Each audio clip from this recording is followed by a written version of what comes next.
Okay. Kat Johan wasas yeti. Yekega.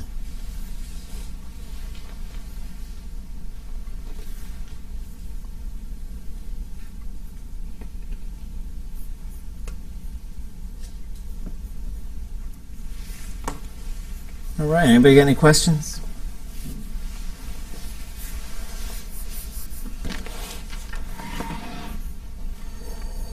Hearing none, let's do some, we'll do, here's my proposed plan. Do some little readings, maybe a page or two. Do some conjugations, take a break and come back and talk about high frequency use phrases, things that you guys might have found. And then I'm going to go through this book, and then we'll try and use as much Tlingit as possible, but we got a break coming next week, so we might not go super hardcore, but when we come back, we're going to reinvigorate our Thursdays that we're doing Immersion Thursdays. But we did it for a couple weeks, and we kind of did half of one, and then we'll see. We might just kind of take it easy today. We'll see. But feel free to chime in if you've got other thoughts. In the meantime, this is where we left off. And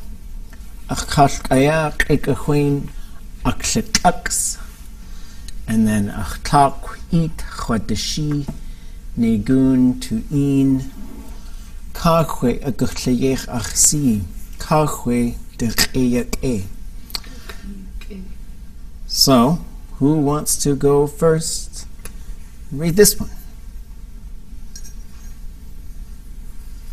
Keidli away Asha. Blackie, you do a sock. Yep. Ach keidli away Asha. Ach keidli away Asha. Blackie, you do a sock. Blackie, you do a sock. Somebody translate that. My dog. My dog? That's my dog barking. Yes, a sha is for a dog to bark. And so to sort of get us there, just keep us in this practice of looking stuff up, we go to sha, and we'll see there's one to marry, and then there's one for a dog to bark at something. And they're actually exactly the same. You could say like, oh wait, a sha. We're like, wait, did a dog bark or did somebody get married? And so, I remember one time I had a dog, and I had these friends, and they had a baby, and I had this dog, and she had puppies when she was pretty little, and she was just kind of a mothering, caretaking kind of a dog. And they had their new baby, and their baby was crying, and my dog was all worried about it, kept going over and sniffing, and she just kept looking at me like, what do I do? And then I said, leave that puppy alone. And then I said, I mean baby. But sha is for a dog to bark. And so again, we can look up bark and see what kind of samples they get. This is another, I really like this sort of cross-referencing thing. I ain't trying to brag, but my verb dictionary fell apart because I was using it so much. So. And then the digital ones can. Dekatli ke awasha, his dog barked at him. And then to begin barking, Katli ye yaguchlasha, the dog will bark at you. Yesud nashle ye ayala shach. I don't know why that was so hard for me. He barks while a person is still a long way off. Okay, and then that program just totally crashed. Okay, bring it back.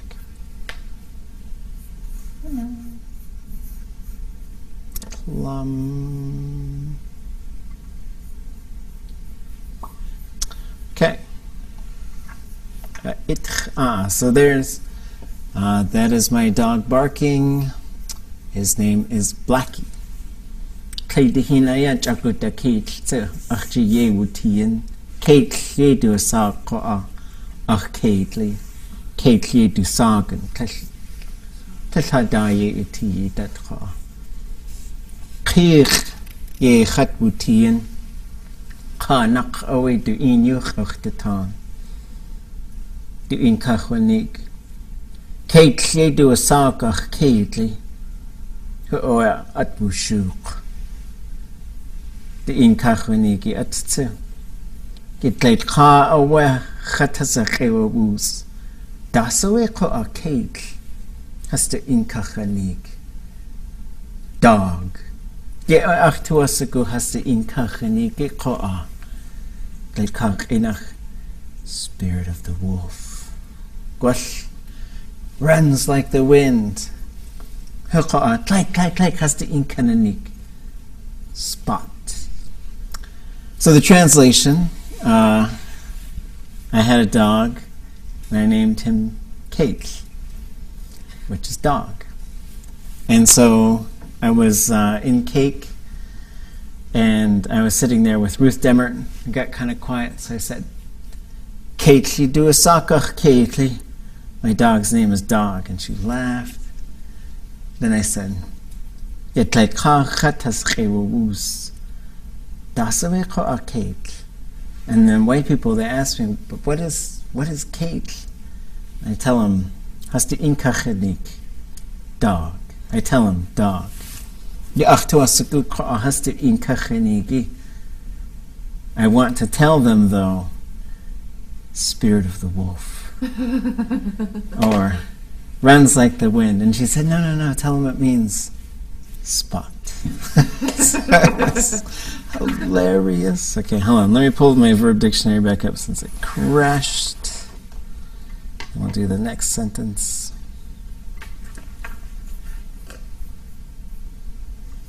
Okay.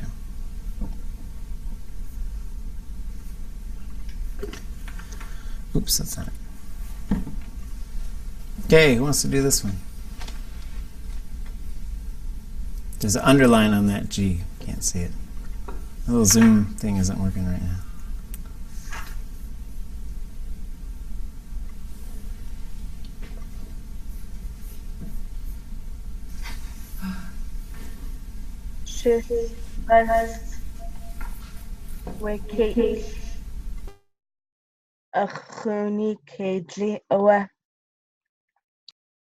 Sheesh. Das wird lecker in Achwa.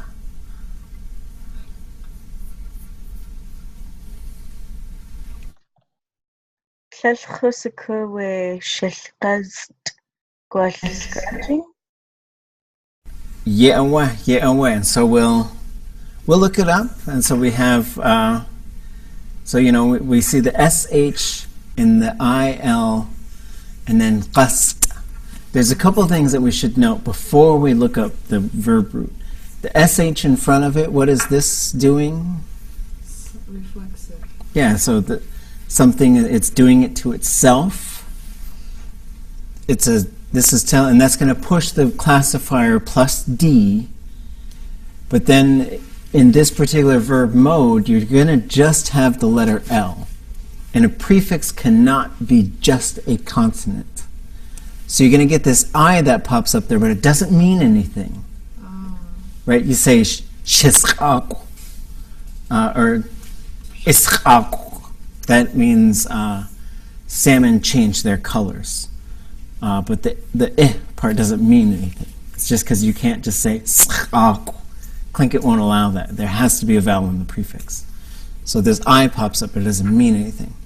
The T on the end is another one of these repetitive things. I haven't quite gotten them all nailed down. Like the is repetitive, and the K is repetitive, and this T apostrophe is repetitive. But they have to do with the type of repetition. Right? A whole bunch of the same things at the same time. Because if you think of a dog scratching, it's not like the dog just goes scratch once. It's like, right? So we'll look up qas in the verb dictionary. We get to this. I'm going to make this, having some zoom issues here.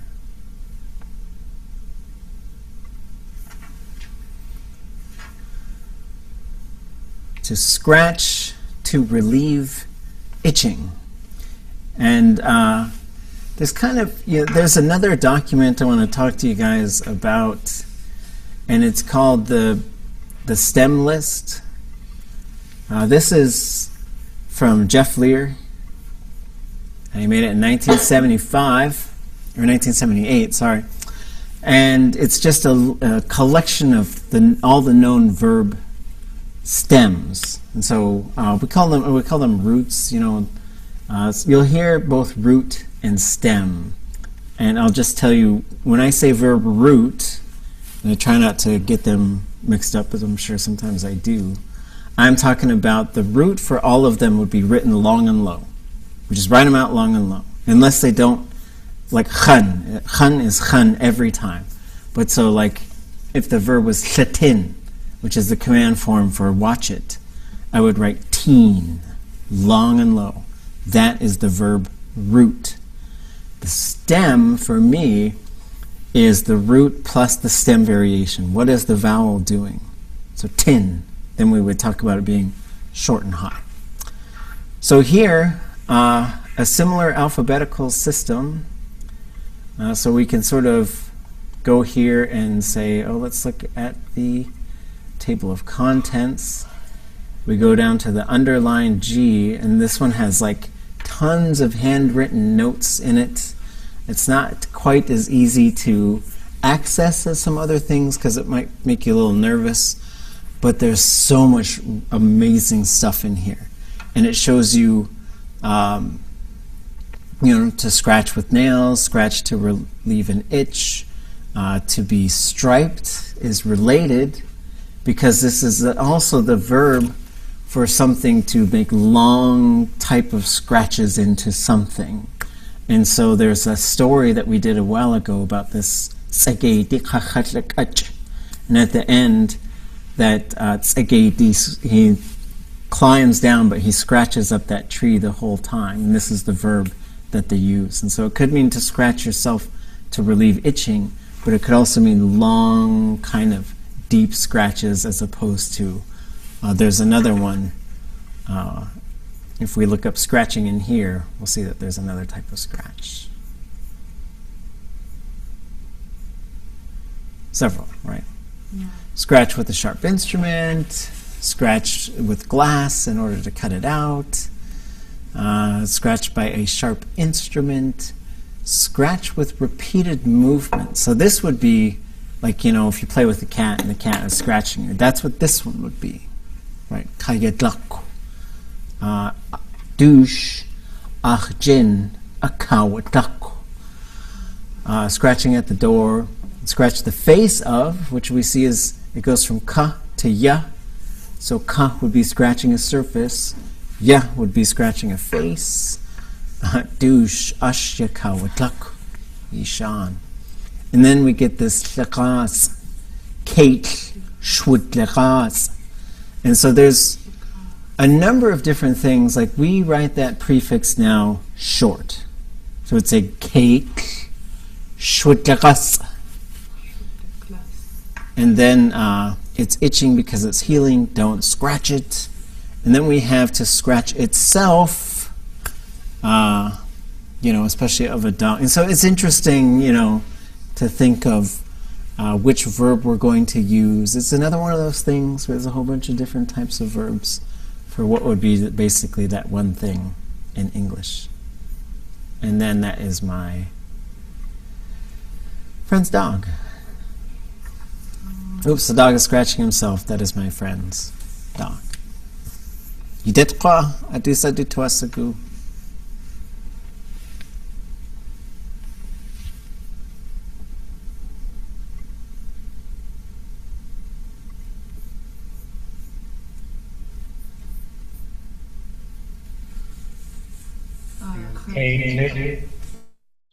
Eich at tich klie ach eich at tich. Okay, sheesh. Any parts of that we could translate? His dog mouth it or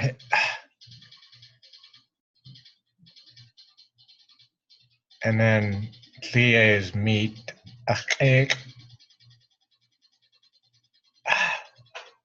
My mouth, I don't know. Okay. Yake. So would be its mouth. So typically this is a kind of a habit to probably try and push yourself. And it's something I don't know enough about, like whether in Tlingit you would usually use d for like an animal. I think you would usually use for an animal and d for a person. And so I'm trying to do this. I play this description game with my kids where I just describe animals and they've got to tell me what it is. And I always got to remember to say like a chait, a guk, a tlut. And then the d would usually be for a person. And so in this case, a cheich. And just the way we write it today, there would be would be its own word. So cheich, to the mouth. And so there's a suffix on there. So you could say, for example, if you're at ku'ik and you're bringing out the fire dish and you talk about people and you'd say their name and then say chede, to their mouth, which means we're going to give them this food. And a lot of times in Tlingit, like there's certain things where you would say them, like in English there would be this, it would have its own kind of verb. So this is another sort of thing. Sometimes Tlingit is like, oh yeah, you want to scratch? Well, we got 5 verbs for that. Which one do you want? But then there's other cases where there's no true verb for that action. For example, when we say feed the dog, feed is the verb in English, right? I fed the dog, I will feed the dog. So that's how we could tell it's a verb. With Tlingit, there's no actual verb for that. You just say, put it to its mouth, is really what you're saying. So the verb root here is ti, which is to carry general objects. So you could say, du chete, or chete, wekate, chete, feed the dog. Right? So that would be a command form, feed the dog. Du kedli, his or her dog, at tich. So this is, he or she is feeding the dog. And so it's getting a little bit of repetitive suffix in both of them. So with the everybody has a mouth. So you could say chede, like at a ku'ik. You could also say eight. Like there's some speakers, they'll say achetse enhin, which is just another way of saying bring me water. But it's saying like put that water to my mouth. But usually they're just asking you to hand them something. Duchait te, feed him or her. Ait yak-e, it was delicious for my mouth. So we see the T means to arrive at something. The day is towards. Another thing you might hear is eidach, right? So I could say chone aya achsai yat atsu de ani kau denuk ya ach kak klein eidach ye du sagen. So if you talk about sort of your extended, sort of talking about the self type of introduction, and not like a public introduction, but more like as you're getting to know people, and you could say like, my name is Chone, but this other one I have is Du'ani Kaudanuk, and that was given to me by my great uncle Johnny Mark. So you could say Du'edach. Edach could mean I heard it from this person. For example, someone might say, "Oh yeah, what's the word for penguin?" I'd say hintak in the kingach gewechwaach ya kaklaqeich edach. I heard it from the mouth of Kaklaqe Norman James. And so these are just, so edach would be like somebody said that, right? That's usually how I would interpret that. But it's all attached to the chede, chedach, chet, chech, repeatedly to the mouth. And that's where you get at tich.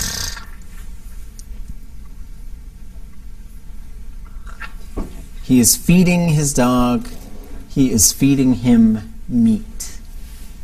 Gli, ach, atich.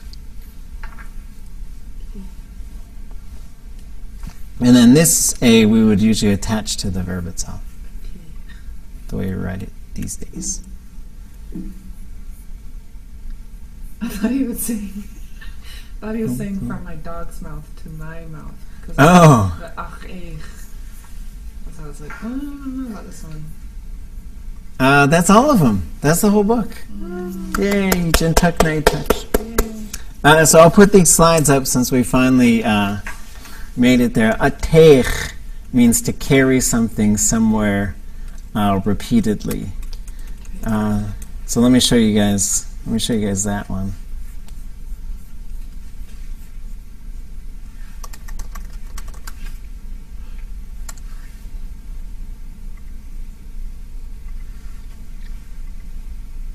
Oops.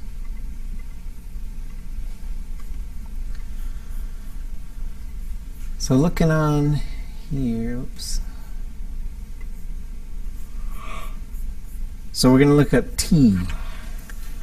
T means to carry something. There's a few different ones here. So there's T, which is to imitate or to mimic. I was teasing my oldest daughter the other day by just repeating everything she was telling me. I should say it in English, I'd say it in Tlingit. She'd say, "Stop imitating me." And so I said this, "Don't imitate me." Right? So I was just being annoying. Then there's a T, which is to be. There's a T for something for clothing, like clothing to be laying somewhere. And this is the T that we're looking for. Is just to carry something or to bring it somewhere. And the form that we're seeing here, let me see if I can find it. Well, it's a different type of repetitive form, which is just tir, like you're doing something kind of repeatedly. So the type of repetition that we would be looking at here. So, for example, let's say you're feeding this dog and you're feeding them one thing at a time. That would be you're feeding that dog like repeatedly. So that underlined X has to do with a repeated sort of action that has some, it keeps going. Okay, good job everybody. Okay, so let's go back to another verb.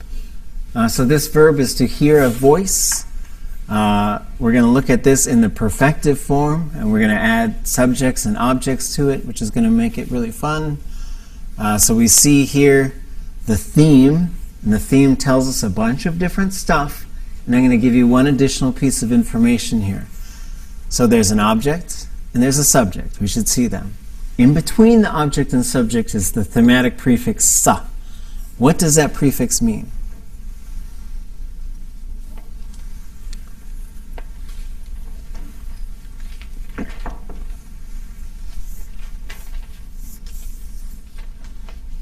Sa. Isikuka. So without it, we have to hear something, right? And so if I said, Ikhwa'ach, that means I heard you like walking around. But if I say Isakhwa'ach, it means I heard what you said or I heard you singing.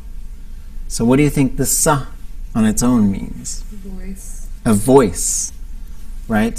Yeah, say, a voice. So voice is probably the closer sort of thing. So in between, and then you get the subject. It's a zero group classifier. The verb root is ach. There's another ach.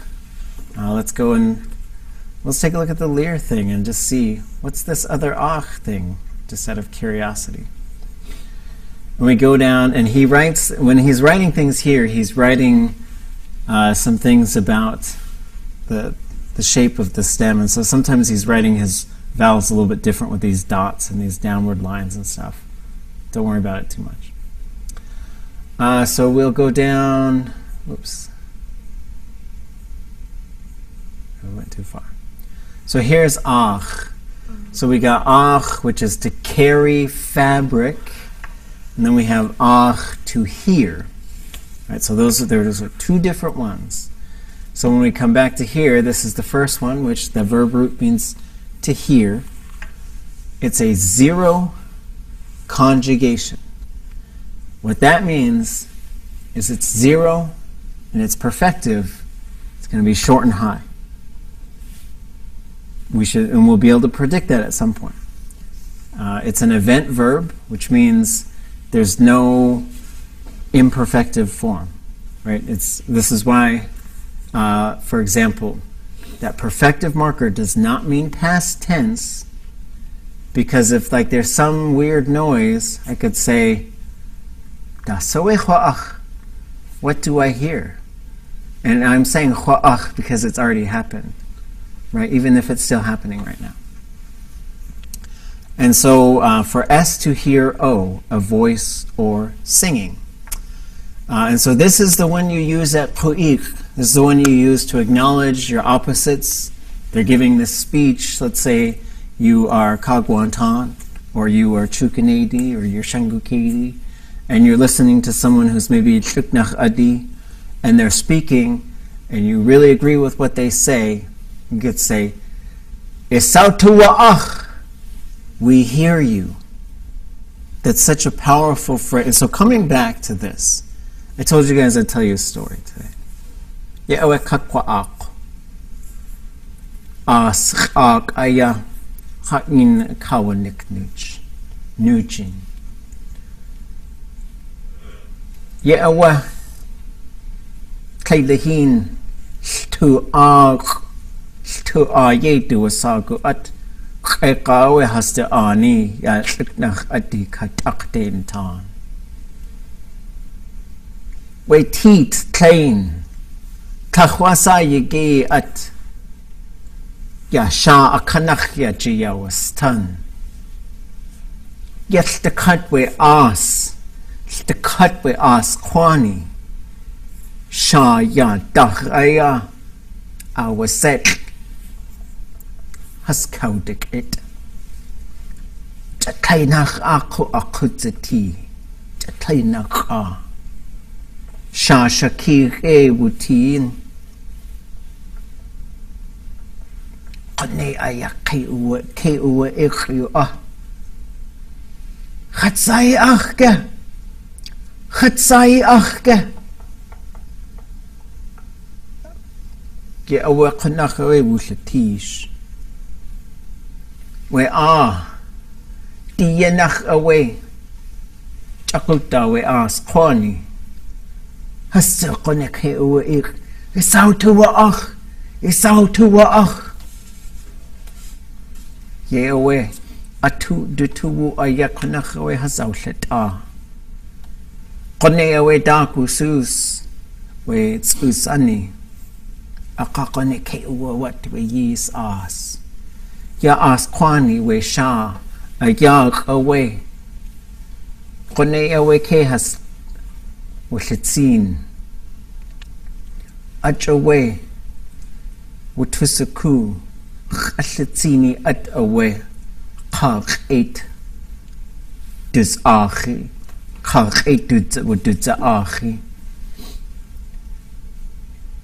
Yawa Wutusaku Gwashakani Yan Has to 8 Aya Wutusa Ach Akawe Chuya Chitzina has to G to T nuch. Yeweach to a Sakui Saku da Sagwe deawe with ha Kir Adach Hain Kawanik Nugent. So Clarence Jackson used to tell us this story, and he is Sagwe from Cake. It was in Tu'a, which is called Latuya Bay sometimes. It's a land that's owned by Shuknach Adi and Taktain Tan people. And one time there was this gigantic tsunami there, huge. And it came up and it hit this mountain and it ripped all of the trees, just tore them right off the mountain, except this one tree that was left at the top. And they say it began to scream. Chatzai achge, chatzai achge. Can you hear me? Can you hear me? And this patch of trees on the other side of the lake began to yell back, Isau tua'ach, Isau tua'ach. We hear you. We hear you. And that acknowledgement warmed the spirit of that tree. And it gave it the courage and the strength to begin dropping these pine cones and rebuilding. It rebuilt that whole forest on the side of that mountain. And so we use that type of oratory to sort of remind people it's so important to listen, especially the words of your in-laws. Ikaniyan. When they're talking, when you listen to them, it's like you're handing them strength. And not just listening, but also affirming and letting them know they're doing a good job by saying things like Ye'aweh and Ayachaweh. Ye'nati chakostiye. Gunilchish. Isautua'ach. You look at those old speeches and you see those people who are yelling back at them. And it's a way that we uplift each other. Ye'aweh wa'ach v'eshtashnik. Yek'eh. So this is an important verb. So we get object, sa. The perfective is going to be right there. The subject. The classifier is going to be ya. And then the verb, or the root, the stem is going to be ach. Short and high. So who would like to tell me, I heard her, him, or it?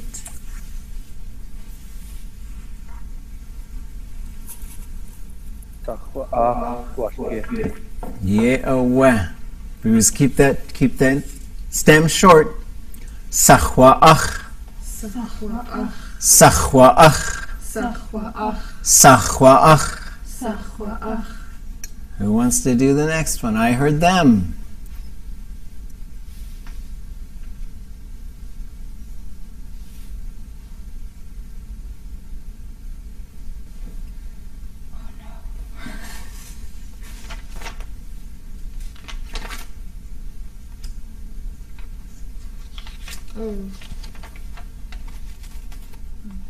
So what we've got here, we'll do this thing again. I remember we did this last time. So to show you the components that are there, there's a zero, there's a sa, there's a perfective, there's a cha, there's a ya, and there's an ach. So all these things are in here. 1, 2, 3, 4, 5, 6, all smashed into this one verb. And so the thing that these exercises help us do is just to keep seeing this process. Keep seeing this process. So to move from I heard her to I heard them, we just got to add one thing to this.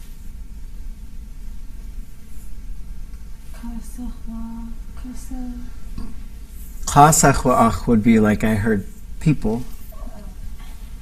So it's not the ka. The zero is already there. To go from he or she to them, we go from 0 to has plus 0. So we just got to throw them husses out there. Hassachwa'ach. Hassachwa'ach. Hassachwa'ach. Hassachwa'ach. So this one is going to be the same. So it's going to be has plus. Right? So the has jumps out there. It's always on the outside. Well, there's some things it's on the inside of, but for now, it's on the outside of all this stuff. Oops.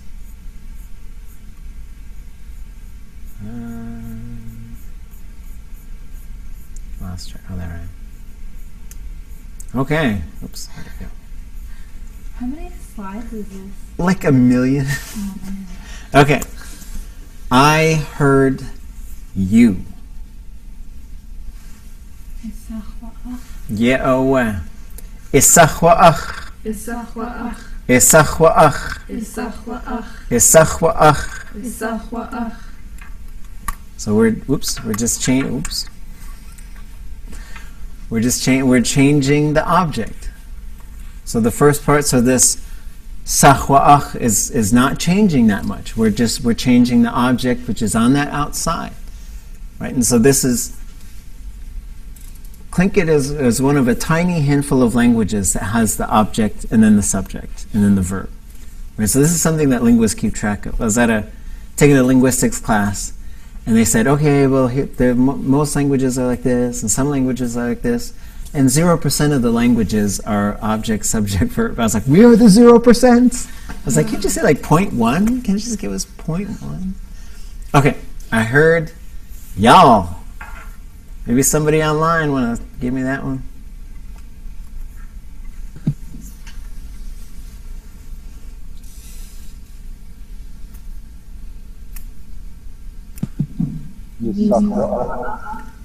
Yeah, why?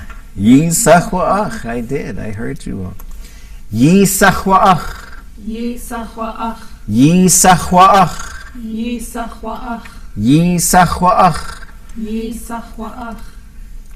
And then we write ye as its own thing. Just kind of remember, y'all are outside the verb. And so are those husses. There was a guy, he was giving a speech. I love silly jokes. And he was giving like this real serious speech, right? And so the hus part, there's a different type of hus that comes at the end of a kinship term, and it means to pluralize those. Like you go from my father to my fathers, right? And you're usually talking in a ceremonial way to all those people. Like for me, it'd be all the Kagwantan, especially those kind of men of my father's generation. So this guy, he stood up and he was like, Sani hus, ish hus, Ach ko hus, art hus, and all you other husses. It's really fun. Don't get yourself in trouble. You can certainly have some fun. I heard someone.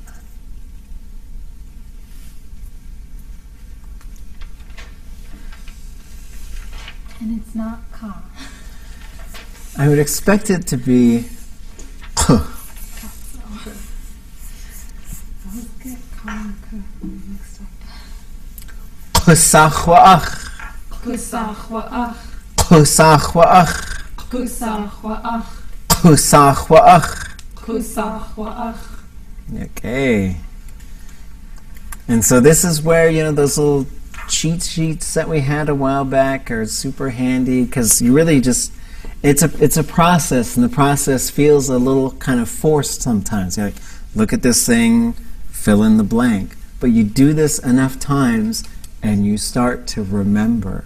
And then the key is to go into like the recorded Tlingit that's already been translated for you and printed, and just start figuring out, how does this verb work? Oh, okay, I see.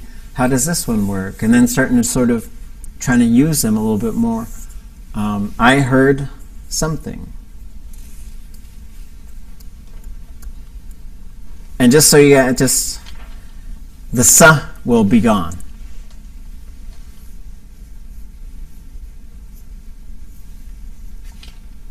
Atwa'ach. Atwa'ach. Atwa'ach. Atwa'ach. Atwa'ach. Atwa'ach. Why did the sa fall out of there?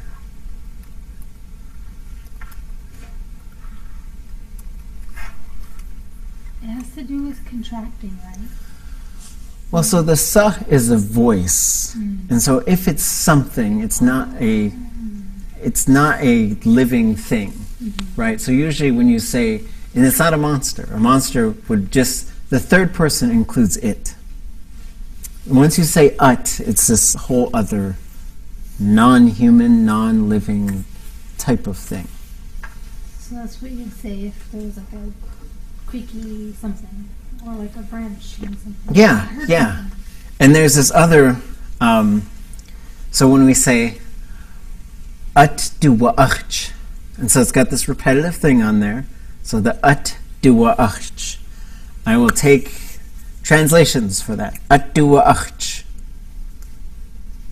We want to give it the good college guess. We heard something? Duwa'ach. Or I guess it should be, yeah, at du wa ach. At tu wa ach would be like we hear something. Someone heard something. Yeah, someone heard something. So like if I were to use that in a sentence, like I say, Das du wa ach. What's that sound? It's just a sound, right? And so a sound would be something that someone hears. At du wa ach. Okay. We heard him, her, or it. If you haven't tried one yet, now might be a good time to give it a try. Sao tua ach. Yeah, away. Sao tua ach. Sao tua ach. Sao tua ach. Sao tua ach. Sao tua ach. Sao tua ach. So now there's the zero for that's him, her, or it. The sa for the voice, perfective. The cha now becomes tu. And what we're going to see is if we blew all these things up, we're going to just follow this exact same pattern. All those chas are going to become tu. Right? So, but the shape is a little bit different because with the cha, the perfective jumps over it for some reason. So we get sachwa, where now we're going to get sautua. But so this is to sort of continue to push that what we're looking for is just these patterns. So sautua ach, we heard it, right? And it was funny because when I was getting these phrases from Kakwan Ish, George Davis, I was like, I heard it. And then he gave me the verb to like herd cattle or something, you know? I was like, what? And then I had to look it up. I was like, oh wait, no. To hear it with your ears. And so that was a pretty fun moment. But so sautua ach. Sautua ach.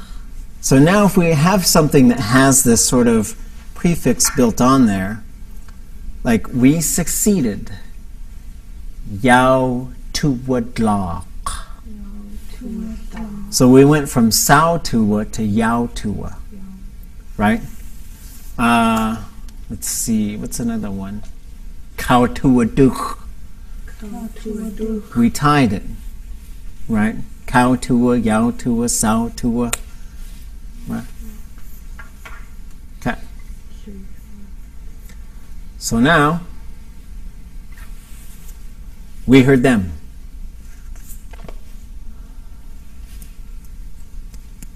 Hasautua ach. Yeah, aware. Hasautua ach. Hasautua ach. Hasautua ach. Hasautua ach. Hasautua ach. Hasautua ach. So now we get that, and we'll add the has. We heard you. Isautua ach. Yeah, aware. Isautua ach. Isautua ach. Isautua ach. Isautua ach. Isautua ach. Isautua ach. And so we're saying heard you, but this would also be we hear you. Right? It's happening, and so again, it's all about the event, it's not about the time. Right? So someone's given this speech and we'll say, Gonna chish, isautua ach. Like, and this is how we confirm things, especially for our opposites. Like, once we say something like that, we cannot, and I'm guilty of doing this all the time too. Like, in English, someone will tell me something and later they'll say, yeah, remember that thing? Like, no. But once you say isautua ach, you better remember now. Especially once you say it to your opposites. This means I gotta get better at listening altogether. Okay. We heard y'all. Yeah, away. Yi sautua ach. Yi sautua ach. Yi sautua ach. Yi sautua ach. Yi sautua ach. Yi sautua ach. So these things, they get predictable, right? So there's a bunch of stuff in there, but the more we do this, and then once we're done with this thing, then I'll put all these slides up, and you can have all these slides, and then you've got the little readings. Should the ha be two? Should the what? Ha. Should the ha be two? Oh, yes. Gonna cheesh. Yes. Yuck. Hey. Let me see if I did that over here too. Let me.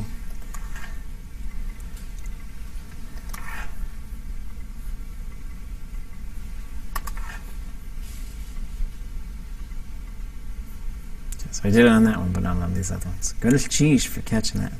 Okay, whoops. We heard someone.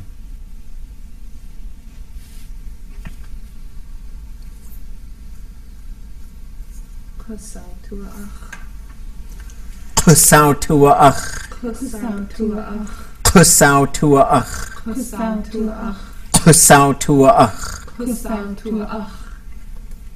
Oops.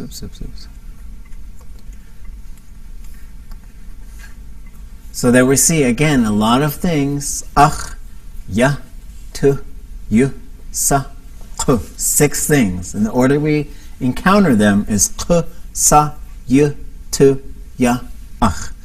The other thing we've transitioned to over the past 5 or 6 years is we used to write the perfective as a WU all the time. But now we write it as this Y with the 2 dots over it, U. The reason why is because that will pretty much always change to a W. But it'll change to a Y if there's, in some cases, right? The only case it really changes to a Y is when it encounters the second person. And then it does. That's really the only time it does. Or I guess the second person plural and the second person singular. But we'll see that. We'll see that in a second when we get to you hearing. We'll see that. And same with this. So this is the classifier. This is the perfective marker. A bunch of stuff to keep track of. But the thing is to sort of visualize it, then to hear it and to say it, then to keep practicing trying to say these things and also spotting them. Because then next thing you know, someone will say it and you'll just understand. Because and we're pushing, and sometimes those of us who are teaching Tlingit, we get a little bit of pushback on some of these things because they say you're breaking it apart, and sometimes people don't like that, and I respect that. I really try to. I want everybody to be involved in this language movement. But when I talk to people who, when they teach Mohawk, and I think they're getting really successful with teaching Mohawk. And when I sat down and talked to some folks in the Mohawk movement, like when we were in Hawaii, this Chamorro, Hawaiian, Mohawk, Tlingit, that was our cohort. Mostly Hawaiian, and then one of each of us from Tlingit, Mohawk, and Chamorro. Chamorro's in Guam. The Chamorro can hang out with the Hawaiians because their language is similar. Long time ago, it was the same language. Mohawk and Tlingit are not that similar, but they're a lot more similar to each other than they are to either Hawaiian or to Chamorro. And so one of the things that's very similar in Mohawk is that words can get very long, but there's actually a whole bunch of little components, like in Yupik is also similar. There's a whole bunch of things that mean things or do things.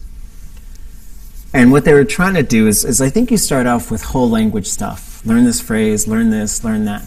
But at some point you got to get into these components, or else you're not able to take that phrase and adjust it. Like when you say "yakay and you learn how to say that. But then are you hearing now that it's w, cha, sa, teen, and then you can see what all those parts do. And if you can see that, and then you start to sort of think about it and visualize it, well, at the same time, naturalizing, making the language sort of just exist inside you, then you could understand why you'd say, Ye ik khosatin, ikhsatin, akhtu yek ekhat yisatini, khosatin. And you're just sort of moving this verb into these different sort of things, right? I see you, I will see you, you see me, I saw it, or him or her. Okay, we heard something.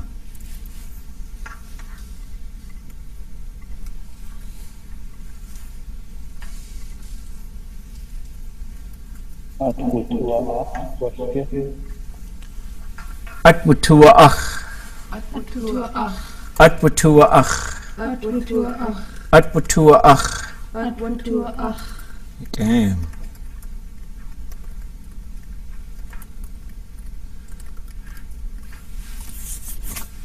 You heard her, him, or it.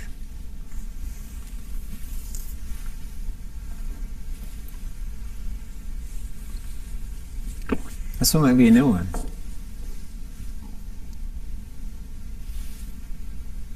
Is you still I? You is I. So when sa, so what we're going to have is, if we're going to predict it, we should predict 0, sa, I, y,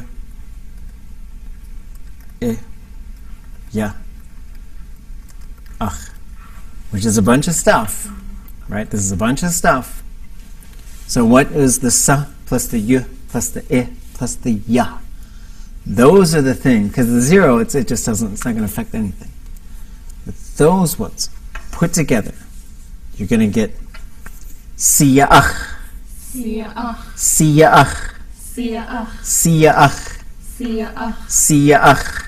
Siya'ach.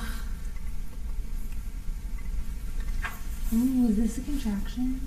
Yes. So this one is a pretty regular contraction, right? So for example, if I, let's go back to this other verb that we've been using, right? To succeed. Right? Let's say I'm trying to do something, but it could also mean to defeat, right? We're playing one-on-one basketball, and I win. Yahwadlaq, I defeated you. But Yahwadlaq on its own can just mean I succeeded. Yahwadlaq, Yiyadlaq, you succeeded. Yautuwadlaq, we succeeded. And so even though there's a whole bunch of stuff that kind of gets in here, once we get these patterns, then we see that the prefix will be it will be very similar, in some cases the same, for a bunch of different verbs. Okay? You heard them. Hasiyach. Hasiya'ach. Hasiya'ach. Hasiya'ach. Hasiya'ach. Hasiya'ach. Hasiya'ach. Goodness, sheesh. You heard me.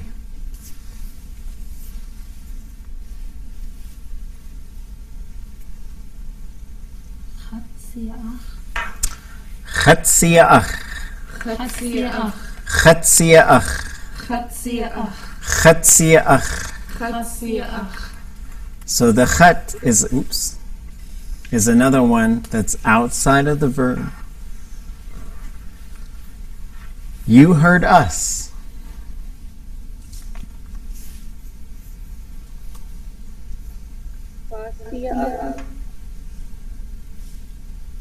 So Yanaka. So the hus would be them, but what's the object for us?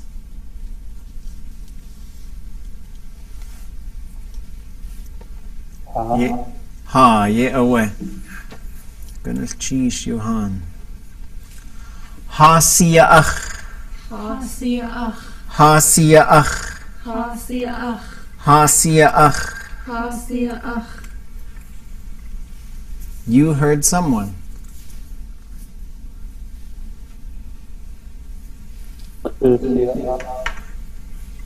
Kusiya'ach. Kusiya'ach. Kusiya'ach.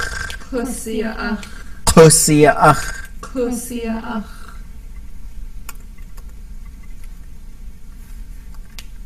You heard something.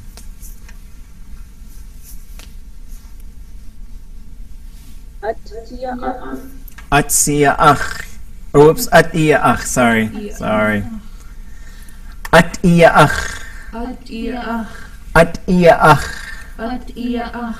Atiya'ach. Atiya'ach. So there are, this is one of these Well, there's a couple of things. Is one, just keeping in mind that the ut means you can't have the sa. You won't have the sa on there. So you're going to have 0, and then a perfective marker, and then I, and then ya, and then ach. But this is there's kind of a situational thing going on here. Sometimes you're going to get ye, and sometimes you're going to get iya. Generally, iya is going to be with things that have this sort of completion point, whereas ye would be just some other ones. And so it's something to keep an eye on. Usually it's going to be iya. For example, I might say, iyasa, you named it that. Right? Ye iyasa, that's how you named it. Right? Ye khwasa. Why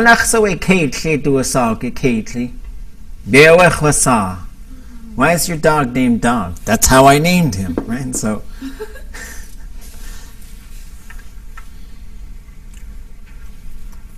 now, what about with you all? So we go from I to ye. Right? So this is just moving through the chain of sort of pronouns. So now we look back and we saw that siya'ach was for you. So y'all, and this might be another new one. Sayi'ach. Sayi'ach. Sayi'ach. Sayi'ach. Sayi'ach. Sayi'ach. Sayi'ach. Sayi'ach. Sayi'ach. Sayi'ach. Sayi'ach. Yak A. So this is 0. Sa. Y. Ye. Ya. Ach. And so it's pretty amazing, right? So our brains can just sort of learn how to put all of these things together. Where we learn how to do this stuff. I think this is what gets you over one of those big hills. And one of those big hills is, how do I say who's doing it? How do I say who it happened to? And this is a big part of it. Then we start shifting those verbs into perfective, future, imperfective. There's bigger, more complicated things, but we start with these sort of components. And now, so we go back to that other verb, to succeed. Yahwadlaq. Yahwadlaq. I did it. Yao tuwadlaq. Yao tuwadlaq. We did it. Yiyadlaq. Yiyadlaq. You did it. Yayidlaq. Yayidlaq. Y'all succeeded. Okay? Sayi, siya, sautua, sahwa. Right? Even though there's a bunch of stuff, but we've learned these 4 patterns, and then we just started changing the object. Right? So the object is just rolling through, showing you these sort of things, just trying to push through these different combinations. You all heard them.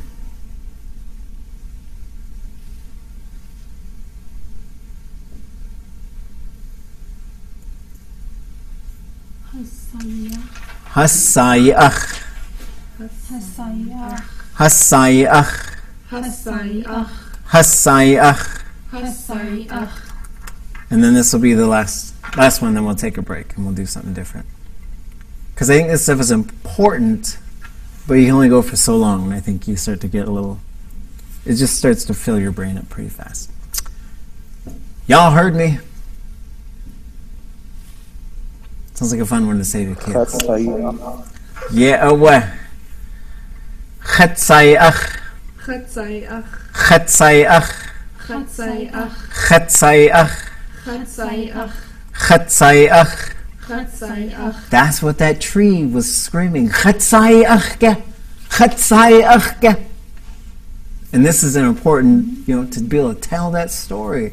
Look at that, And so this could be another thing, right? Like say you're talking and all of a sudden people are just sort of tuned out, right? Chatzayach. Did you hear me? They might say, Dasayachwaka.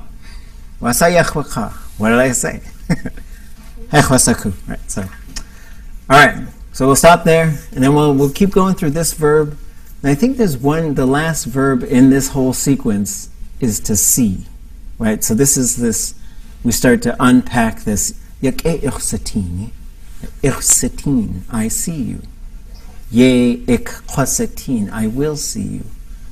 And then it adds some other sort of components in there. So take 5, come back, and then we'll do some just daily use kind of phrases.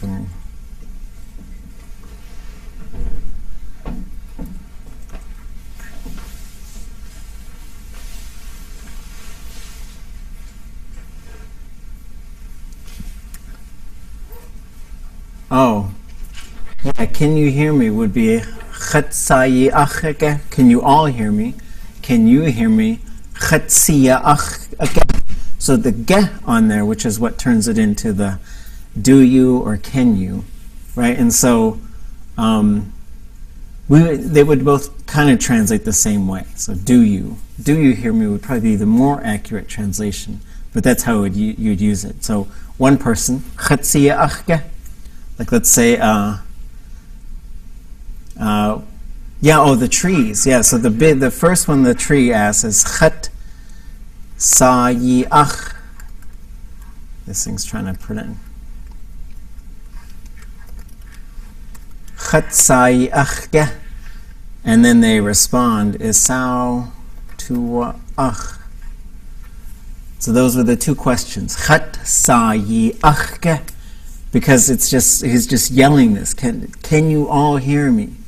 Right? Because you could also say, Khatsadua achke. Khatsadua achke. Does anything, can I be heard? Right?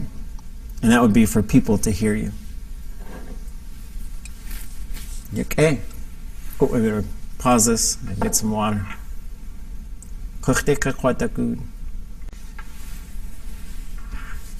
Okay. What's to kagach ak? So kachwa ak, I tried. Kia ak, you tried. Kayi ak, y'all tried. Kautua ak, we tried. And so just sort of thinking about these verbs and how they work.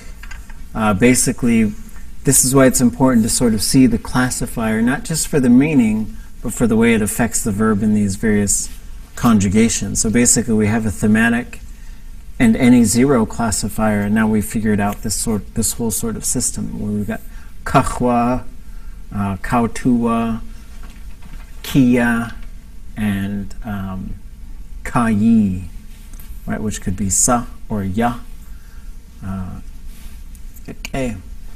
Anybody got any? I think we had talked about sort of daily use phrases, some things that you collected or that you were thinking about. Because we got a bunch here that we're going to go through. Just want to see if anybody had any. Yi'us ach uch. Chat shawa kuch. Yandesh kuk kasane. Ach eat yan uaha. At kahini yachat shawa kuch.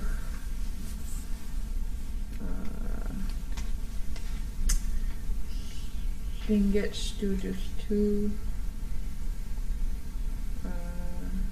Sit gawasan at chat gawu aya.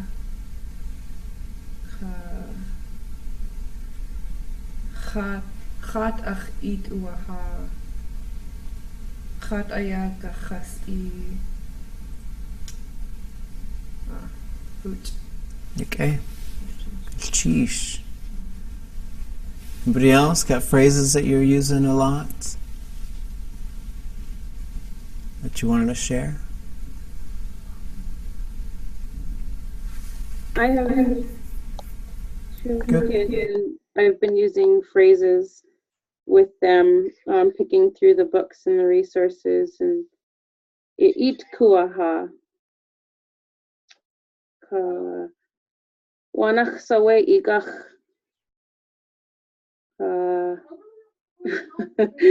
Ilichange. Ka Lis ach igudik.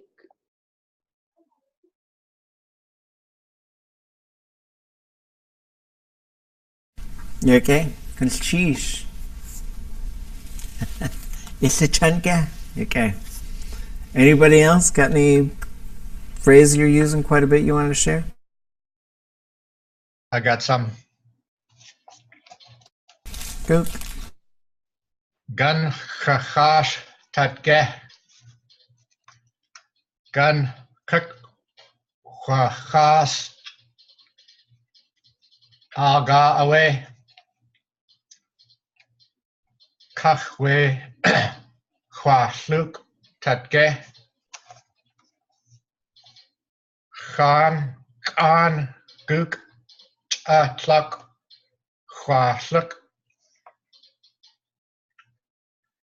Ach yit yes we kunki nach shakuk.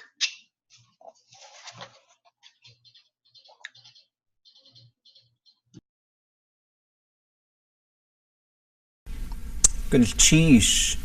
Yeah, so there was one, there's a number of them in there, but one that I was started thinking about was just finding ones, so chachash, doing it now, chwachash, I did it, and then kakwachash. So you could also start, as you start learning these verbs, start putting them into these modes, and those are the three that we're sort of starting to turn our focus to, is perfective, which we could use to sort of say things, telling stories or talking about what we did.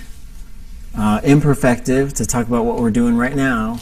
And then future, to talk about what we're going to do, right? So these are some things. I'll cut some wood.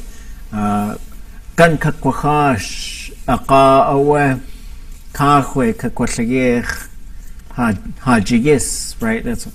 I'm going to cut some firewood, and then I'm going to make coffee for all of us, right? So these are the things. So we just start to put these little things together.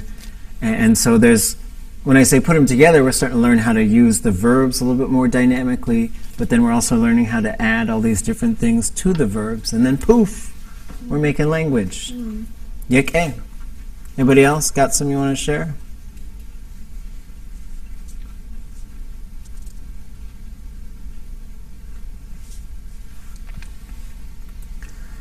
Okay, so let's take a look at this.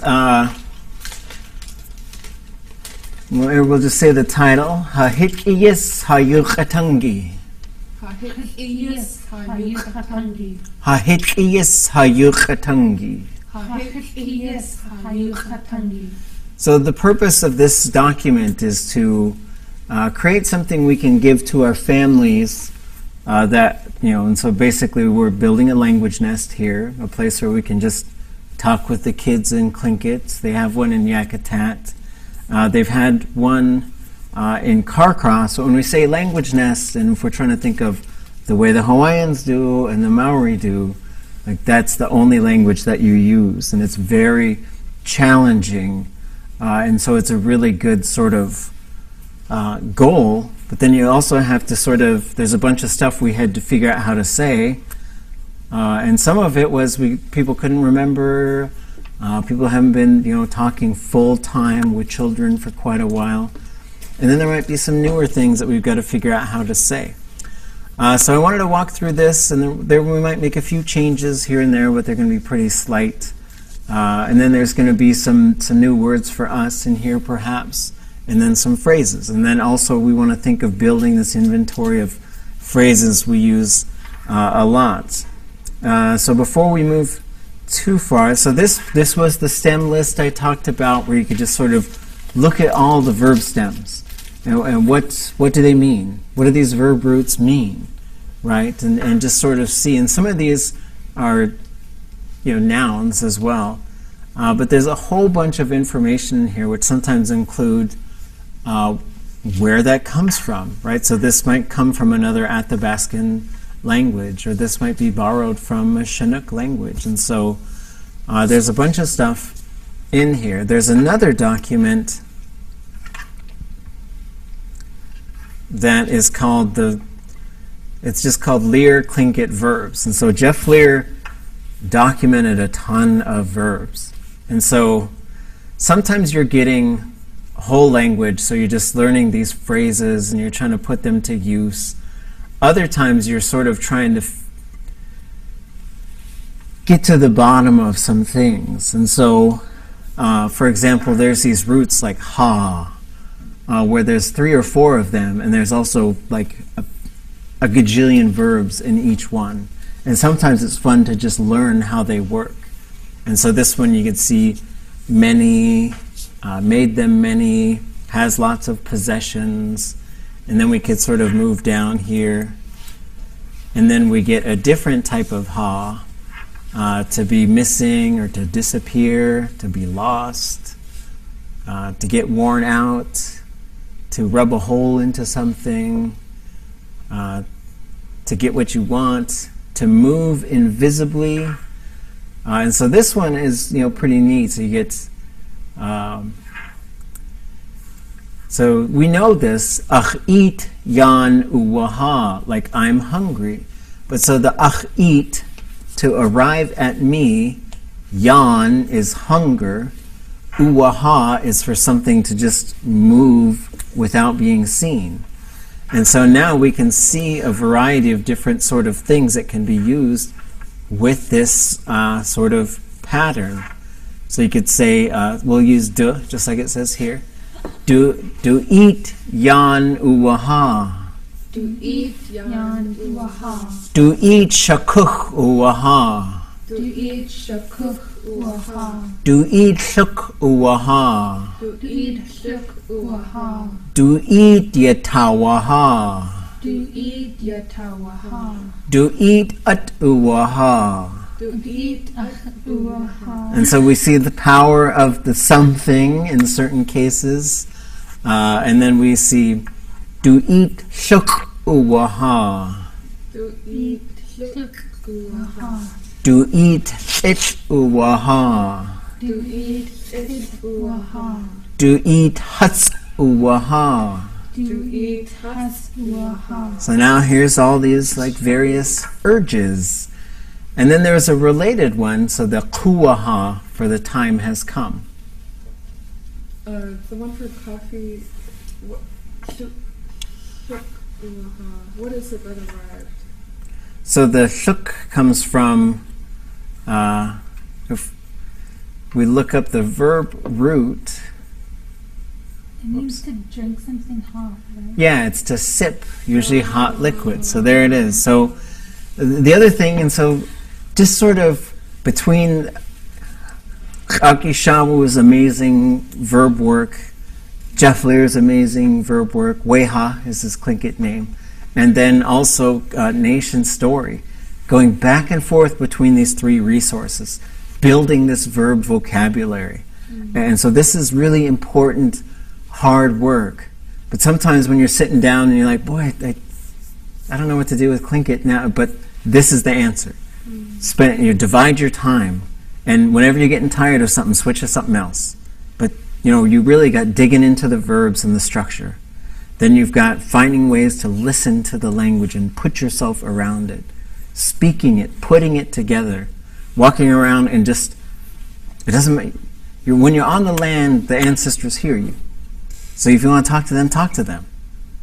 But they're not going to hear, they're not going to, just like is sak kwaha sak kwaach chlinge qainakha iqait aya qanakhwe hasse waach. If you just walk around speaking English, they probably won't hear you. But if you walk around speaking Tlingit, they're going to hear you. So you can walk around and practice putting these things together. Just walk out on the land and speak the language, and just sort of your subconscious puts pieces together, and your spirit and your ancestors put pieces together. Then you can start looking at these things. So, ashuk. So once we see that, this is going to be a 0 classifier. It's going to be a high, long stem.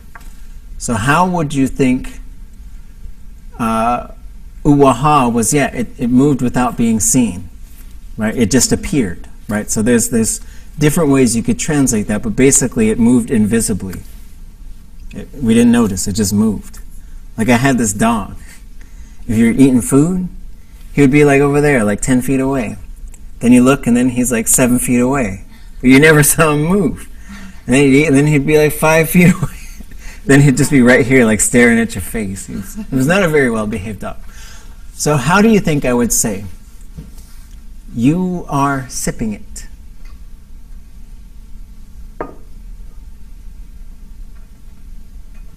Isluk. Isluk. Isluk. I am sipping it.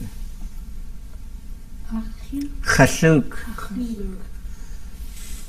Y'all are sipping it.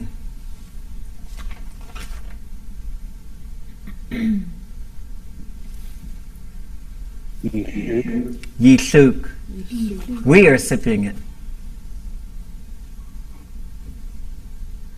I still don't know how to speak Ling. T. T.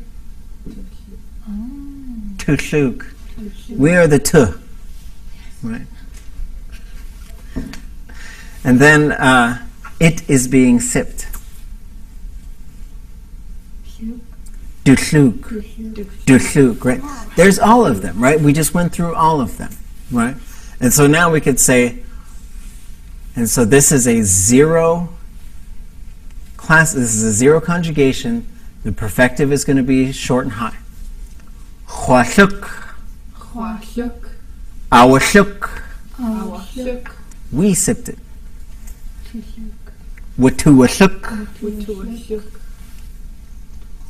Y'all, you sipped it. Ituashuk. Hmm? Isluk. Ihushuk. Ifashuk. Iyashuk. Iyashuk. Because the I and the Iya, right? The iya. Iya. Y'all sipped it. Yashuk. Yishuk. Oh, you know, yishuk. No, yishuk. Yishuk. Yeah, what? Okay, Confusion. back to our... Sorry, I got distracted with all that stuff. Okay. So let's just take a look, moving through a house, types of things you might say in a house. And I'll put this is up there. I'll put another version up on our site. And the hope is, use this. Use this in your home. Figure out how, as you walk through your house, and think, how do I make my home truly bilingual? And so part of that is figuring out all these things I need to say. Names of things, and then how to talk about them. Doing things, and all kinds of stuff. So there'll be a lot of nouns, and then there'll be some phrases. So this, the mud room would be where you, if you have a little room where you take your jacket and stuff off. Right. Mushroom. What's that? I thought it said mushroom. Oh, right. And so there's this thing, oops. On its own, when we say eat, we say eat, Eat. eat, Eat. eat. Eat. It's a complicated sort of phrase, but it really means the remains of something, where something used to be. It's a phrase, it's a thing that's used a lot in Tlingit. If you build a fire, and then there's some charred earth where the fire was, that's gun ite. Gun eat. If somebody is walking and we can see their footprints, us ite. Us eat. If there's a place where like the glacier used to be and it receded, sit ite. Sit. Eat. If we look at our fingers after eating Cheetos or somebody's face, we might say, Cheeto ite. Cheeto eat. Just to have fun. But so like crumbs, like let's say you ate and there's a bunch of crumbs there. What do you think we're going to call it? Sakning eat. Well, it could be, that would be breadcrumbs. But what about just general food crumbs? Atcha. Atcha ite, Atcha eat. right? And then you could say ha ite kahu, Ha eat. Ka. the people in our remains, our descendants, right? Because when we're gone, they'll be there. So these are the big concepts. it could also mean a room, right? So sometimes it's going to be eat, sometimes it's going to be eat, and I think it's fine either way. I don't know if there's a real rule for how it should be. But so this one, this means mud. Eat.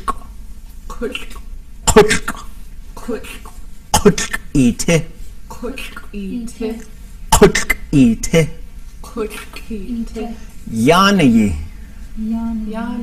Yanayi. Gweith. Chwan. Kinak'at.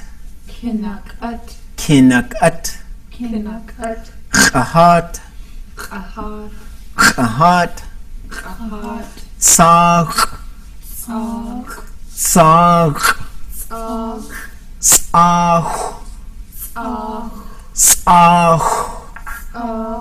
Katicha. Wasa do a sak keyhole ka. Isa kuksha.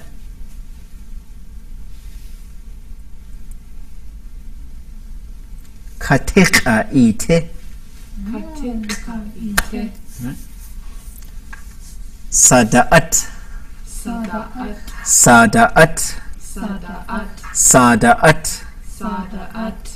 Kayat datsu. Whoops.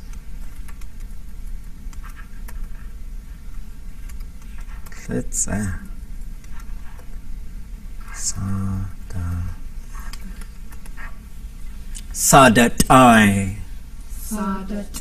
Sadat-I. So this one, just sort of breaking them down a little bit. Ya is to pack on the back. Gweith is a bag. Kwan is boots. Kina is up above. Kinak'at, thing up above, right? Kahat, ka is the mouth and the hat is a cover. Sag, katik'a. So how do you think that breaks down? Things. Is the thing that does whatever. Ka is face, right? Ka is a horizontal surface. What do you think the tikh is? If we look up tikh, we can look it up here, it's fine.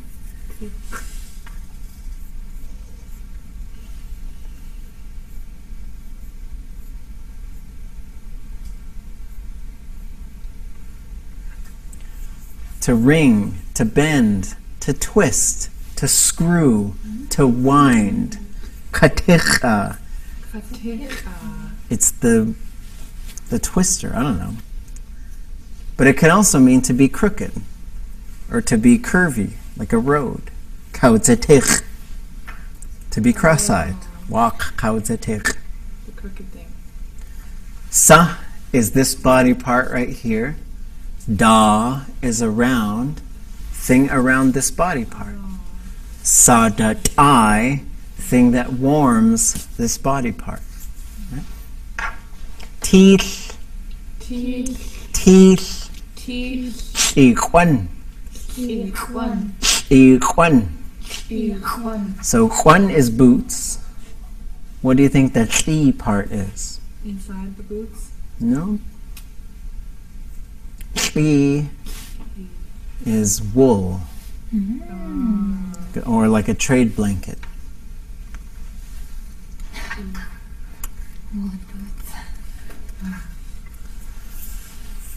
Talk to tuqatash. Talk to tuqatash. Talk to tuqatash. Talk to tuqatash. So talk, that's the way talk. Talk. Winter. Winter, yeah, away. To the one inside of it. Tuqatash, pants. Whoops. Hey, they shouldn't tunwich a heart. Hey, they shouldn't with a heart. Hey de Shunatunwich Ahat. Hey there, Shinatan with a heart.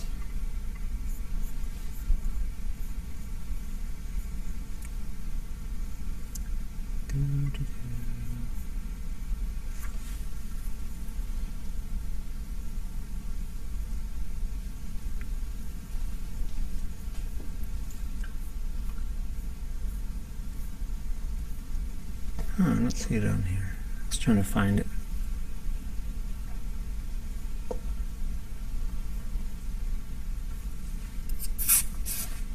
Okay. Eight Shutanwich Ahat. Eight Shatan with a heart. Eight Shutanwich Ahat. Eight Shatan with a heart. Gusu Weteeth. Gusuwe teeth. Yadu teeth. Yadu teeth. Wadu teeth. Wedu teeth. Ichliquani. Ichliquani. Usk itayek. Chus idayek. Ichliquani usk itayek. Ichliquani. Chus idayek. Ichliquani usk itayek. Ichliquani. Chus idayek. What is the usk part? On your feet. Yeah, so usk is along your feet. So the part is to be going along. Itayek. So define the itayek part. What? Ochja. Sorry. Putting your foot in your... Okay. That's interesting. Okay. I hadn't seen that one before. Okay, so we're looking for yek. So define that to sort of see, well, how is that one working?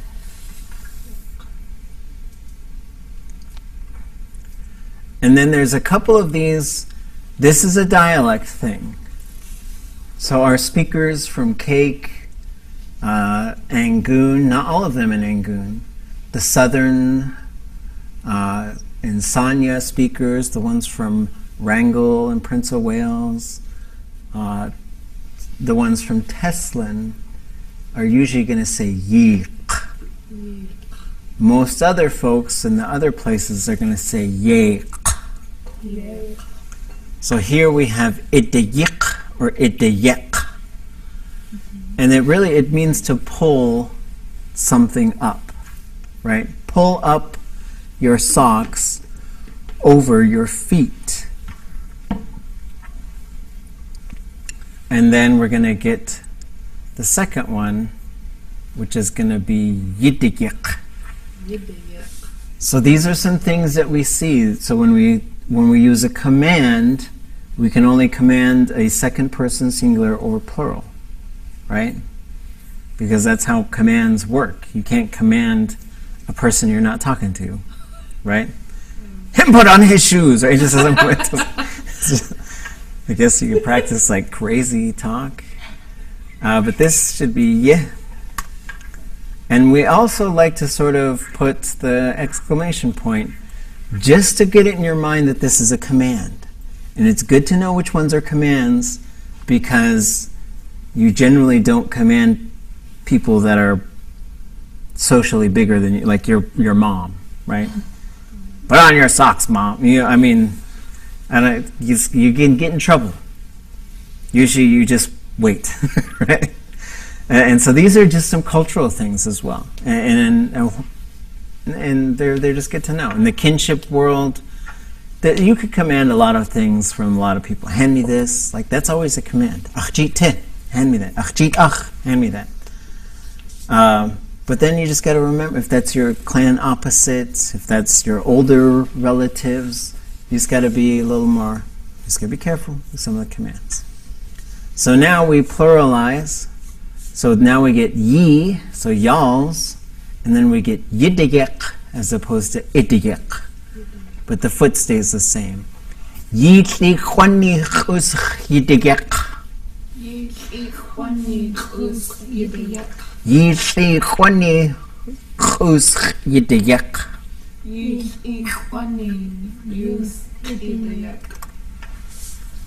me just check the socks real quick.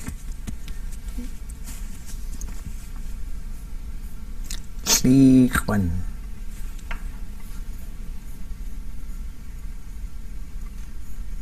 So we'll go find Li. That boots is interesting because it's in August. It's just boots. Butts. Yeah, just in some shade. Yeah, so it should be high tone.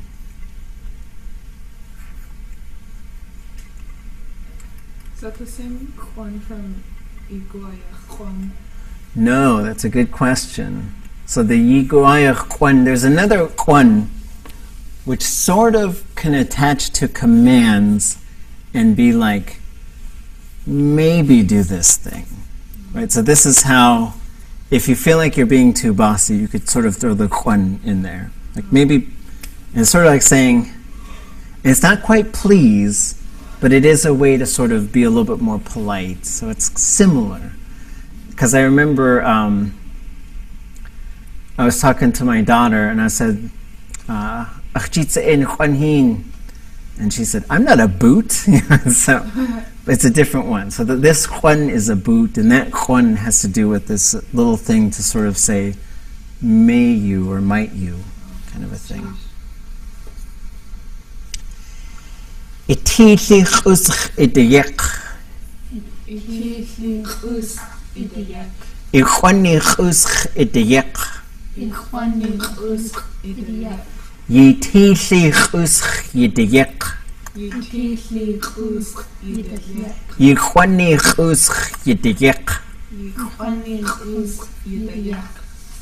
And then we get to a different type of putting things on. So this is, you're pulling them up, and that would be your, although I took a picture of someone with really, or I found a picture on the internet with someone with like really low hanging pants, and I said, pull your pants up over your butt. But this one, so you'd say, ikinak adi, nach qidate. Ikinak adi nach qidate. Ikinak adi nach qidate. Ikinak adi nach qidate. Ikinak adi nach qidate. Yikinak adi nach qaidate. Yikinak adi nach qaidate. Yikinak adi nach qaidate. Yikinak adi nach qaidate.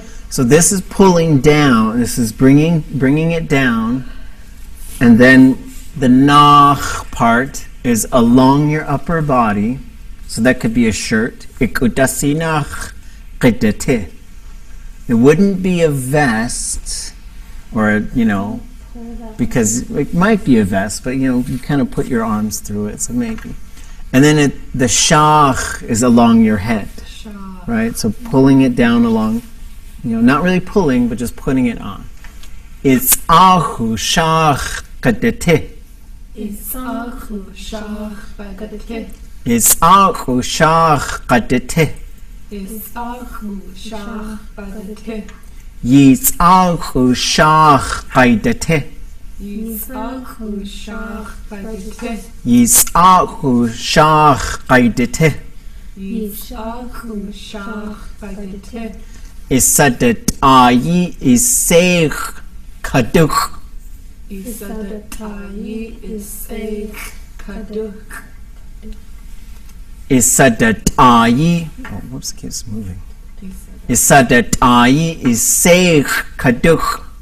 Isadat ayi isech kaduk. Yisadat ayi isech kaisaduk. Yisadat ayi isech kaidasuk. Whoops. Hold on. I think that should just be kaiduk. Sorry.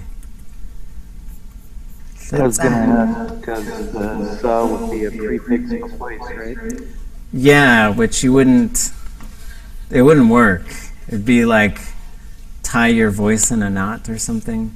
But I think the sa and the ka can't be on this, they can't coexist. I don't think so. It's just a little, just an error. So kaiduk is what we're looking for. Tie it, y'all tie it. Yees, why do you keep going there, thing? Yi sadat yi say kaiduk. Yi sadatayi say kaiduk. Yi sadat yi say kaiduk. Yi sadatayi say kaiduk. And then the sa and the kha, when those ones get suffixes, they turn into an ei. This is just another one of those from the book of exceptions. So this is why you say ach, eh, or ach, but you always say eight. Ach sa, sate, right? Ach sate. It got put onto my this area, whatever this thing is. So sate is sa'at. Sa plus at is sate. Yi, which is below, and at is yate. So you'll see yate in a bunch of things too. Okay. So now, let's put on, whoops, let me fix something. Grr thing, okay. So now we're going to get another pulling on. So this is qayishat. So before we take a look at it, let's just look that thing up. So we could just sort of say, oh, what's that thing? So we'll look up shat and see what we find.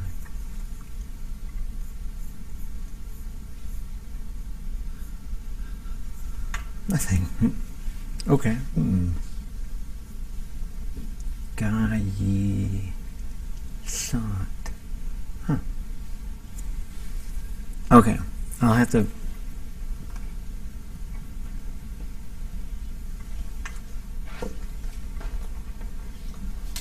Oh, maybe. Hold on, let me do a little quick dig in here.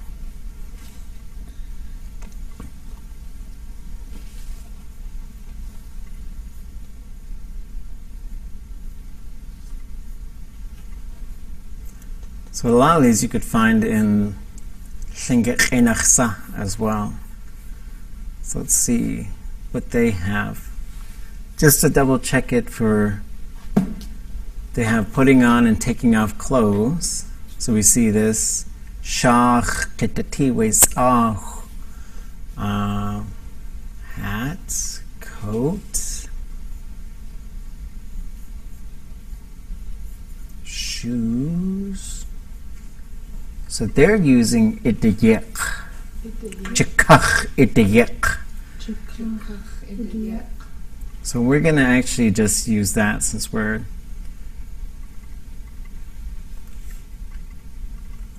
And then the jika part, we want to just sort of spend some time and just see how these things are working.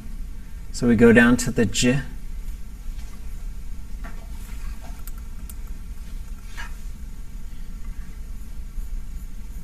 We're going to look for jika.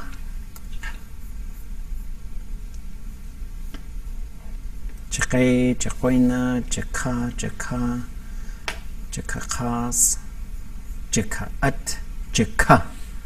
So this is the back of the wrist, right? All these, there's all these different body parts. There's parts to the parts, right? So jika. We're going to see the j is going to be related to all these things with the hand. Jin, and then we get jikaat, jiklikis, jikul. But for now, jika is the back of the wrist. Jikach ideyek hisachi. Jikach ideyek hisachi. Jikach ideyek yisachi. Jikach ideyek hisachi. So pull it up along the back of your wrist, right? And these are just the logic of Tlingit, what it looks like when you do that. Chusk ideyek itukatashi. Chusk ideyek itukatashi. Usk it yek it. Oops. Hold.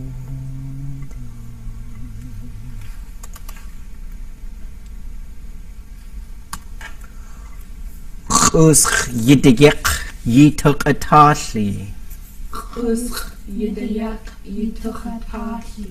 So the general way to just put things on is yena'u, but it could also mean use it, right? And so this is why you say cha'adeyechatna'u, cha'adeyechatna'u, forgive me. It's a really indirect way. You're either saying use this on me, or put this on me, and so this yena'u could also mean use it, right? For example, let's say you're trying to do something, you're trying to there's a screw and it's really hard to twist. Tutla yena'u, use the drill, right? And so yena'u could also mean to use it.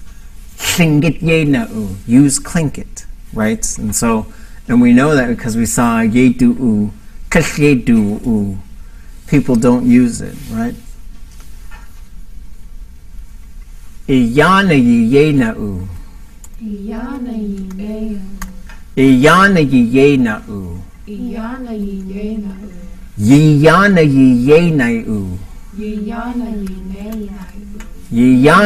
yena'u. Talk day. Hurry up. That could be used for all kinds of things.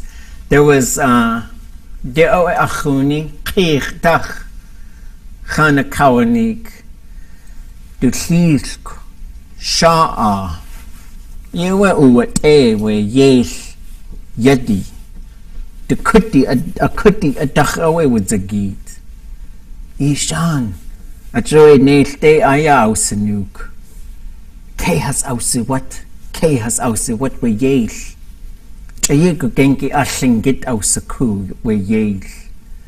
Yeah, we do see. Yeah, just at put the kin. Ako tuck away has to han a teach we yale. Aka we was a ducky has to hunt a ya has wu art. Has to in a cownick chuck. We the see car had to see sha. Which in at has no atch.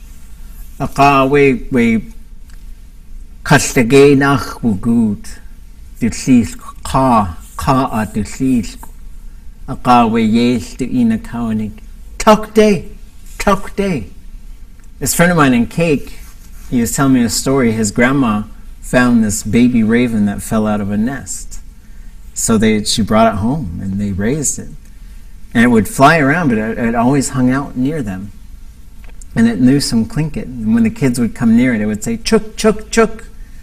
And then when his grandma and grandpa would go out walking around, the grandpa walked a lot slower, and it would turn and say, talk day. But I said, no, you gotta be careful.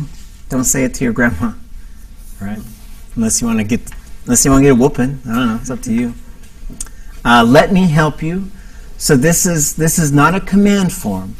And so this is another sort of step in politeness, right? So when we talk about being polite, we'll go down to she, which is help.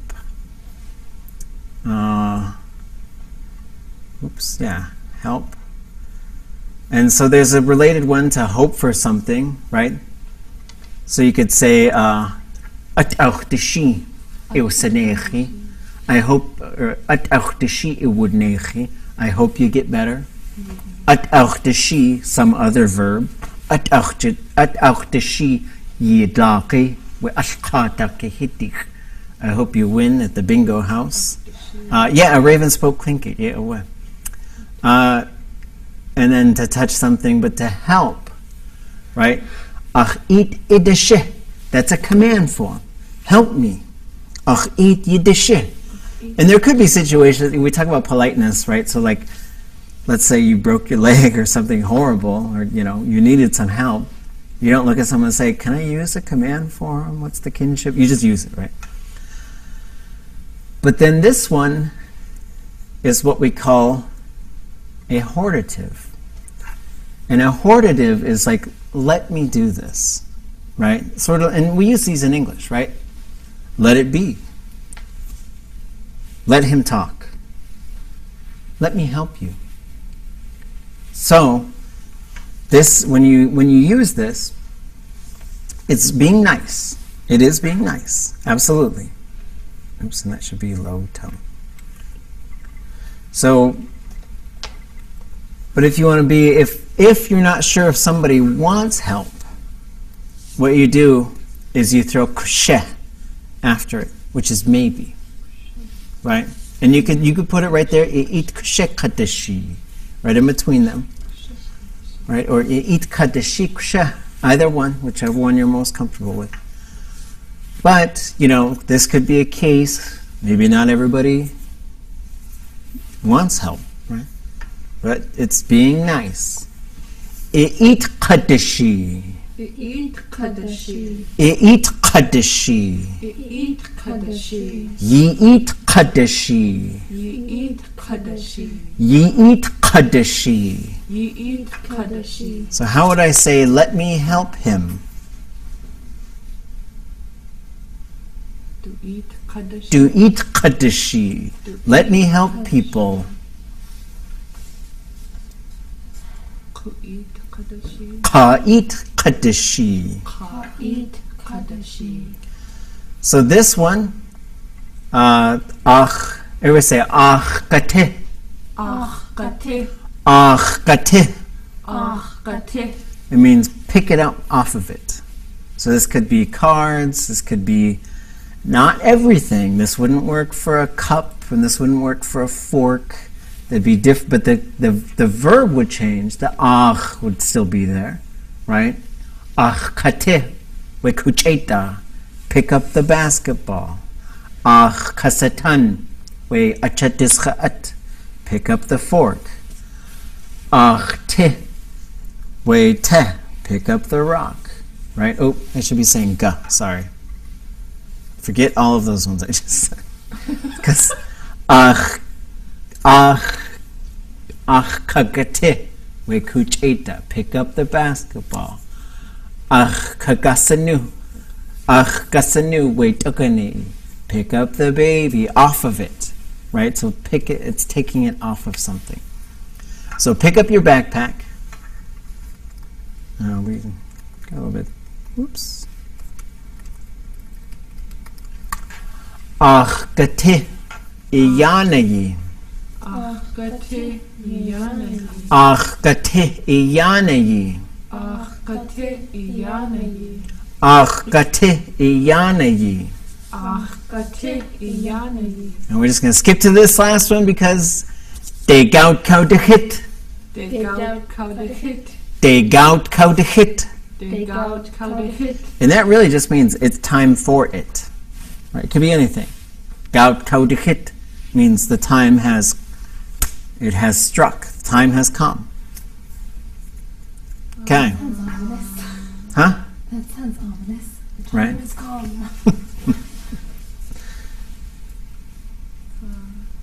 That's the way. Kaudahit reminds me of kaudakit. Oh, kaudakit would mean something moved in a mass. But if you say has kaudakit, that means they all died off. But it's one of these things where it's kind of really metaphorical. So this heat, go find that. It really means to, like, for the clock hands to move, right? So it's just sort of like in English you'd be like, the clock struck 1, right? That's exactly how this one works. Heat, gout, kaudahit. It really means like the time has come on the clock. The hands have moved to that point, and now we are done we got a week. My hope is that you'll keep digging into these things, looking at them, maybe try and get some questions, try and, give your brain a bit of a break, but not too much, because every time you give your brain a break, you're just letting go of Tlingit, living with English. So it's, yes, relax, but also dig into this stuff. I'll post all the stuff that we looked at tonight. You'll have the Little Readings book, the complete thing, because we finished that. You'll have the conjugations up to where we've done. You'll have, I'll put this document, I'll keep sort of revising it. It's just a good time to sort of go through and it's just little tone things that we're finding. But it's fun to walk through these phrases and then to also see how they work. Okay, any other questions? When we get back from break, we'll talk about, you guys should do some kind of performance in April. And we're going to have a final in May. So we got a month and a half together. And then that's it, summer, boom, it's over. But there's going to be some language opportunities in Fairbanks, in Yakutat, in Juneau, and probably Hoonah. So I want to share, when we get back, a calendar of language events, also Carcross and Teslin. If you guys want to just hang out and do crazy Tlingit for like 10 straight days, Yes. I think right after celebration, we're going to have a class in Carcross for 5 days. Then we're going to go to Teslin for 5 days. And we're just going to do stuff like this. It's just going to be a lot of fun. And then, we should talk as we sort of get through this month. What are we going to do next year? Because we haven't taught an advanced Tlingit class here at UAS for several years now. And it's probably something we should pay a little bit of attention to because our numbers have been going down. And so we typically, we just sort of, we try to run it sometimes, but they'll cancel it if there's fewer than 5 students, unless we make a big stink about it. But if you guys want to keep doing stuff like this, I can look. I don't really have it on my schedule right now, but if the demand is there, I want to meet the demand. So let's talk about that when we get back. Dive into these resources, listen to things, and then figure out some different immersion strategies that you might want to think about. And we'll Wushe Gachtustin Gwash Chinkat Yagi Anach Yakecha Chinkat Yagi Aweshuk Kwachi Yak Kwachi. Shuk means they're going to expire. Yawachi means the days will pass. Yak Kwachi.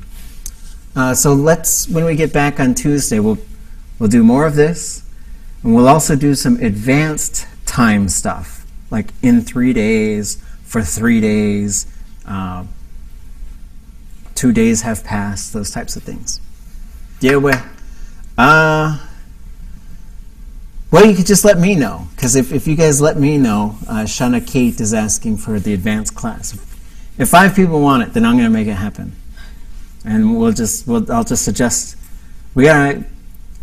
if you know someone who can teach Northwest Coast art and something else, they need to apply for it, because we need someone else to work here so I can just teach Tlingit. Okay, you're letting me know. Okay, well, let's make it happen. Let's get enough people, and we'll make it happen. I'll check in with the SHI team and stuff, because I feel like we're getting a lot of momentum. And then if we keep trying this method where we structured a third-year class where every Thursday we're trying to bring in some elders and just talk with them, I think that's going to be the magic, as we keep pushing for more of this, because we also have to get into the whole verb modes, right? Like, I've never taught a class where we've gotten into the really complicated verbs, and that'd be pretty fun. Okay, which are you, hon? Gonna cheese train. Jeez. Cheese. Ah.